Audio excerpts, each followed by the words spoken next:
চলে এটার ভিতরে কাটতে ছিল টাকা ডিম কিছু ছিল ডিম ছিল না ভাত নাই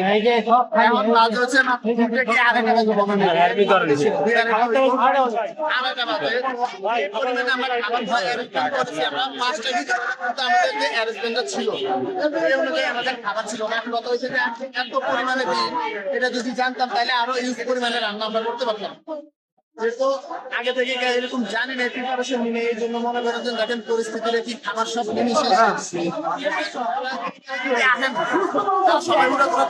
যদি কালকে এইভাবে আসেন 3 ডাবল খাবার রান্না করুন ইনশাল্লাহ ইনশাআল্লাহ খাবারের মান আর একটু ভালো করতে হবে, খাবারের মান কি খারাপ ছিল মানে টেবিলটা কম হয়ে যায়। যদি খাবারের মান খারাপ হয় চাষাবাদি যত হয় খাবার জীবনও শেষ হয় না খাবার মান ভালো দেখে মনে করেন খালি মান ভালো দেখে এগুলা